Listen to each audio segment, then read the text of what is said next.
बालक द्वारा मुंशी प्रेमचंद। गंगू को लोग ब्राह्मण कहते हैं और वह अपने को ब्राह्मण समझता भी है।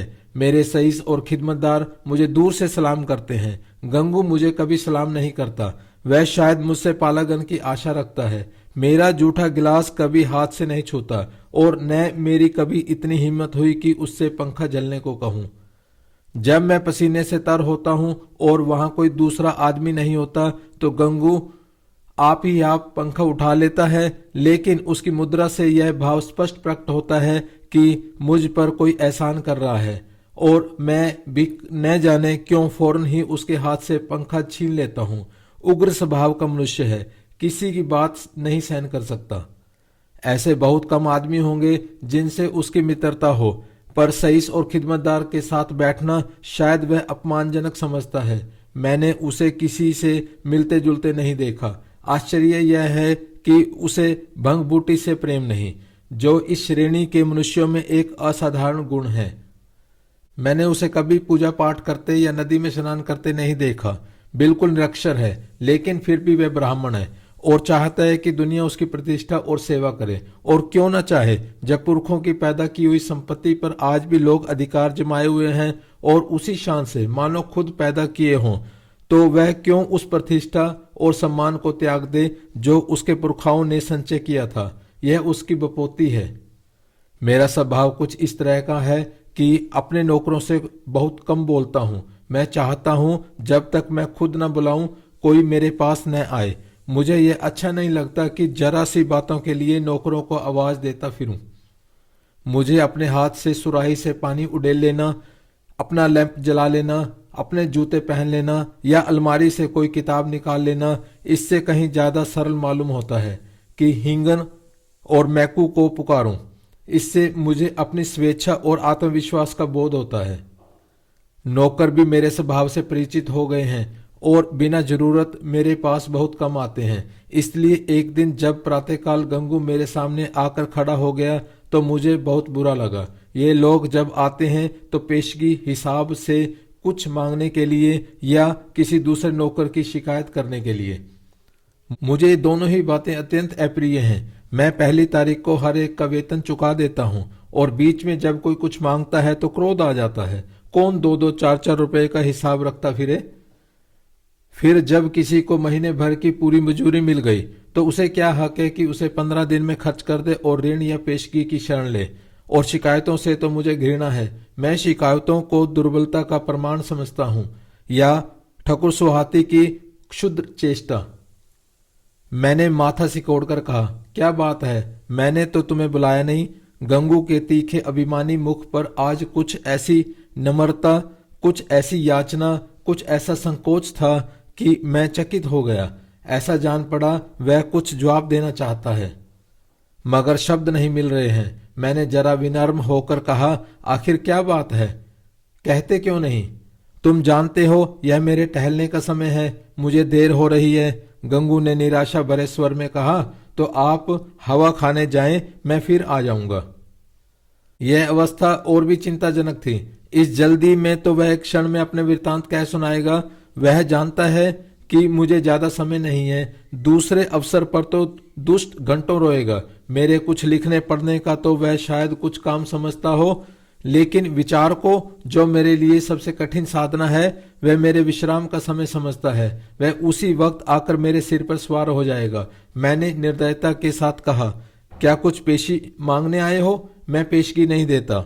जी नहीं सरकार, मैंने तो कभी पेशगी नहीं मांगा। तो क्या किसी की शिकायत करना चाहते हो। मुझे शिकायतों से घृणा है। जी नहीं सरकार, मैंने तो कभी किसी की शिकायत नहीं की। गंगू ने अपना दिल मजबूत किया। उसकी आकृति से स्पष्ट झलक रहा था मानो वह कोई छलांग मारने के लिए अपनी सारी शक्तियों को एकत्र कर रहा हो, और लड़खड़ाती हुई आवाज में बोला, मुझे आप छुट्टी दे दें, मैं आपकी नौकरी अब न कर सकूंगा।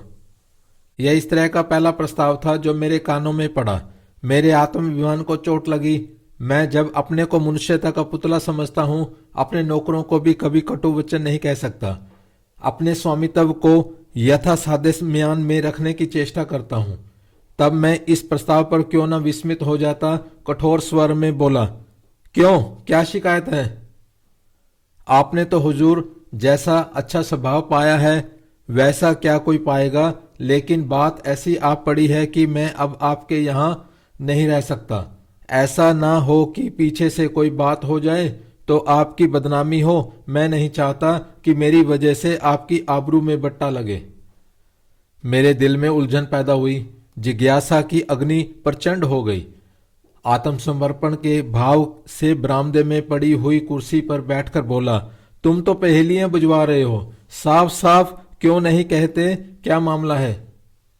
गंगू ने बड़ी नम्रता से कहा, बात यह है कि वह स्त्री जो अभी विधवा आश्रम से निकाल दी गई है, वह गोमती देवी। वह चुप हो गया।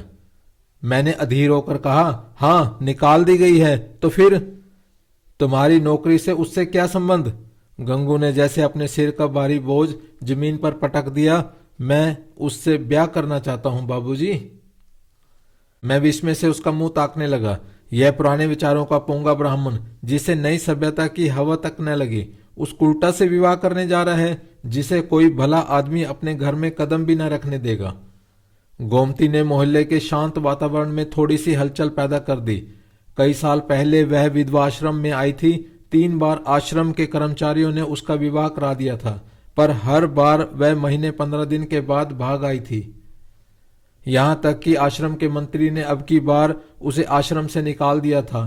तब से वह इसी मोहल्ले में एक कोठरी लेकर रहती थी और सारे मोहल्ले के शोधों के लिए मनोरंजन का केंद्र बनी हुई थी। मुझे गंगू की सरलता पर क्रोध भी आया और दया भी।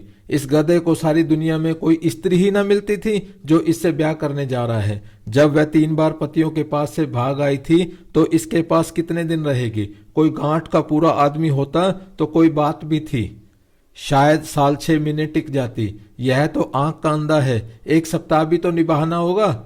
मैंने चेतावनी के भाव में पूछा, तुम्हें इस स्त्री की जीवन कथा मालूम है? गंगू ने आंखों देखी बात की तरह कहा, सब झूठ है सरकार, लोगों ने बेवजह उसको बदनाम कर दिया है।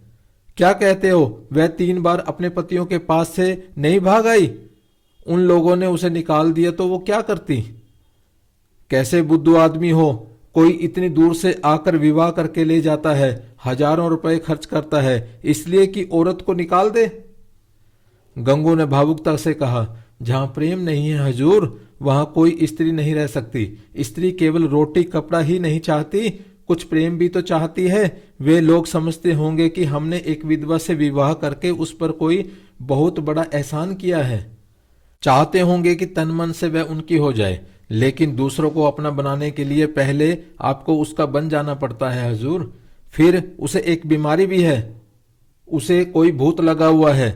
यह कभी कभी बकबक करने लगती है और बेहोश हो जाती है। और तुम ऐसी स्त्री से विवाह करोगे? मैंने संदिग्ध भाव से सिर हिलाकर कहा, समझ लो जीवन कड़वा हो जाएगा। गंगू ने शहीदों जैसे आवेश में कहा, मैं तो समझता हूं कि मेरी जिंदगी बन जाएगी बाबूजी, आगे भगवान की मर्जी। मैंने जोर देकर पूछा, तो तुमने तय कर लिया है? हाँ हजूर, तो मैं तुम्हारा इस्तीफा मंजूर करता हूं। मैं निरक्षर रूढ़ियों और व्यर्थ के बंधनों का दास नहीं हूं, लेकिन जो आदमी एक दुष्टा से विवाह करे उसे अपने यहां रखने का प्रस्ताव वास्तव में जटिल समस्या थी। आए दिन टंटे बखेड़े होंगे, नई नई उलझनें पैदा होंगी, कभी पुलिस दौड़कर आएगी, कभी मुकदमे खड़े होंगे, संभव है चोरी की वारदातें भी हों। इस दलदल से दूर रहना ही अच्छा। गंगू क्षुधा पीड़ित प्राणी की भांति रोटी का टुकड़ा देखकर उसकी ओर लपक रहा है। रोटी जूठी है, सूखी हुई है, खाने योग्य नहीं है, इसकी उसे परवाह नहीं। उसको विचार बुद्धि से काम लेना कठिन था। मैंने उसे पृथक कर देने में ही अपनी कुशल समझी। 5 महीने गुजर गए। गंगू ने गोमती से विवाह कर लिया और उसी मोहल्ले में एक खरपैल का मकान लेकर रहता था। अब वह चाट का खोंचा लगाकर गुजर बसर करता था। मुझे जब कभी बाजार में मिल जाता तो मैं उसका क्षेम कुशल पूछता। मुझे उसके जीवन से विशेष अनुराग हो गया था। यह एक सामाजिक प्रश्न की परीक्षा थी, सामाजिक ही नहीं मनोवैज्ञानिक भी। मैं देखना चाहता था इसका परिणाम क्या होता है। मैं गंगू को सदैव प्रसन्न मुख देखता। समृद्धि और निश्चिंतता के मुख पर जो एक तेज और स्वभाव में जो एक आत्मसम्मान पैदा हो जाता है, वह मुझे यहाँ प्रत्यक्ष दिखाई देता था। रुपए 20 आने की रोज बिक्री हो जाती थी। इसमें लागत निकालकर 8-10 आने बच जाते थे। यही उसकी जीविका थी।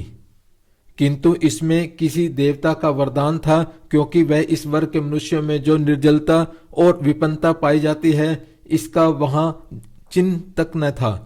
उसके मुख पर आत्मविश्वास और आनंद की झलक थी, जो चित्त की शांति से ही आ सकती है। एक दिन मैंने सुना कि गोमती गंगू के घर से भाग गई है। कह नहीं सकता क्यों, मुझे इस खबर से एक विचित्र आनंद हुआ। मुझे गंगू के संतुष्ट और सुखी जीवन पर एक प्रकार की ईर्ष्या होती थी। मैं उसके विषय में किसी अनिष्ट की, किसी घातक अनर्थ की, किसी लज्जास्पद घटना की प्रतीक्षा करता था। इस खबर से ईर्ष्या को सांत्वना मिली। आखिर वही बात हुई जिसका मुझे विश्वास था। आखिर उसको अपनी अदूरदर्शिता का दंड भोगना पड़ा। अब आंखें खुलेंगी और मालूम होगा कि लोग जो उन्हें इस विवाह से रोक रहे थे, उनके कैसे शुभ चिंतक थे। उस वक्त तो ऐसा मालूम होता था मानो आपको कोई दुर्लभ पदार्थ मिला जा रहा हो, मानो मुक्ति का द्वार खुल गया है। लोगों ने कितना कहा कि यह स्त्री विश्वास के योग्य नहीं है, कितनों को दगा दे चुकी है, तुम्हारे साथ भी दगा करेगी। लेकिन इन कानों पर जूं तक न रहेंगी। अब मिले तो जरा उनका मिजाज पूछूं, कहूं क्यों महाराज, देवी जी का यह वरदान पाकर प्रसन्न हुए या नहीं? तुम तो कहते थे वह ऐसी है और वैसी है, लोग उस पर केवल दुर्भावना के कारण दोष आरोपित करते हैं। अब बतलाओ किसकी भूल थी? उसी दिन संयोगवश गंगू से बाजार में भेंट हो गई। घबराया हुआ था, बदहवास था, बिल्कुल खोया हुआ। मुझे देखते ही उसकी आंखों में आंसू भर आए, लज्जा से नहीं व्यथा से। मेरे पास आकर बोला, बाबूजी, गोमती ने मेरे साथ विश्वासघात किया। मैंने कुटिल आनंद से लेकिन कृत्रिम सहानुभूति दिखाकर कहा, तुमसे तो मैंने पहले ही कहा था, लेकिन तुम माने ही नहीं। अब सब्र करो, इसके सिवा और क्या उपाय है? रुपए पैसे ले गई या कुछ छोड़ गई? गंगू ने छाती पर हाथ रखा। ऐसे जान पड़ा मानो मेरे इस प्रश्न से उसके हृदय को विदीर्ण कर दिया। अरे बाबूजी, ऐसा न कहिए, उसने धेले की भी चीज नहीं छुई। अपना जो कुछ था वह भी छोड़ गई। न जाने मुझ में क्या बुराई देखी। मैं उसके योग्य न था, और क्या कहूं, वह पढ़ी लिखी थी, मैं काला अक्षर भैंस बराबर। मेरे साथ इतने दिन रही, यही बहुत था। कुछ दिन और उसके साथ रह जाता तो आदमी बन जाता। उसका आपसे कहां तक बखान करूं हुजूर। औरों के लिए चाहे जो कुछ रही हो, मेरे लिए तो किसी देवता का आशीर्वाद थी। न जाने मुझसे क्या ऐसी खता हो गई। मगर कसम ले लीजिए, जो उसके मुख पर मैल तक आया हो, मेरी औकात ही क्या है बाबूजी। 10-12 आने का मजूर हूं, पर इसी में उसके हाथों इतनी बरकत थी कि कभी कमी नहीं पड़ी। मुझे इन शब्दों से घोर निराशा हुई। मैंने समझा था वह उसकी बेवफाई की कथा कहेगा और मैं उसकी अंधभक्ति पर कुछ सहानुभूति प्रकट करूंगा, मगर उस मूर्ख की आंखें अब तक नहीं खुली। अब भी उसी का मंत्र पड़ रहा है। अवश्य ही इसका चित्त कुछ अव्यवस्थित है। मैंने कुटिल परिहास आरंभ किया, तो तुम्हारे घर से कुछ नहीं ले गई?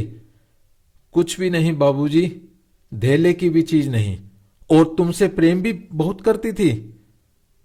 अब आपसे क्या कहूं बाबूजी, वह प्रेम तो मरते दम तक याद रहेगा।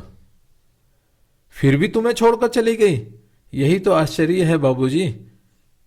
प्रिया चरित्र का नाम कभी सुना है? अरे बाबूजी, ऐसा ना कहिए। मेरी गर्दन पर कोई छुरी रख दे तो भी मैं उसका यश ही गाऊंगा। तो फिर ढूंढ निकालो। हाँ मालिक, जब तक उसे ढूंढ न लाऊंगा मुझे चैन ना आएगा। मुझे इतना मालूम हो जाए कि वह कहाँ है, फिर तो मैं उसे ले ही आऊंगा। और बाबूजी, मेरा दिल कहता है कि वह आएगी जरूर, देख लीजिएगा। वह मुझसे रूठ कर नहीं गई, लेकिन दिल नहीं मानता। जाता हूं, महीने 2 महीने जंगल पहाड़ की धूल छानूंगा, जीता रहा तो फिर आपके दर्शन करूंगा। यह कहकर वह उन्माद की दशा में एक तरफ चल दिया। इसके बाद मुझे एक जरूरत से नैनीताल जाना पड़ा।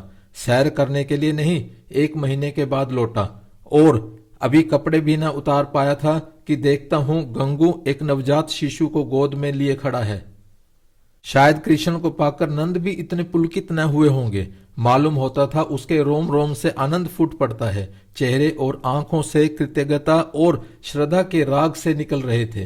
कुछ वही भाव था जो किसी क्षुधा पीड़ित भिक्षुक के चेहरे पर भरपेट भोजन करने के बाद नजर आता है। मैंने पूछा, कहो महाराज, गोमती देवी का कुछ पता लगा? तुम तो बाहर गए थे? गंगू ने आपे में न समाते हुए जवाब दिया। हाँ बाबूजी, आपके आशीर्वाद से ढूंढ लाया। लखनऊ के जनाने अस्पताल में मिली। यहाँ एक सहेली से कह गई थी कि अगर वह बहुत घबराए तो बतला देना। मैं सुनते ही लखनऊ भागा और उसे घसीट लाया। घाते में ये बच्चा भी मिल गया। उसने बच्चे को उठाकर मेरी तरफ बढ़ाया, मानो कोई खिलाड़ी तमगा पाकर दिखा रहा हो। मैंने उपहास के भाव से पूछा, अच्छा यह लड़का भी मिल गया? शायद इसलिए वह यहां से भाग गई थी। है तो तुम्हारा ही लड़का? मेरा काहे को है बाबूजी, आपका है, भगवान का है। तो लखनऊ में पैदा हुआ?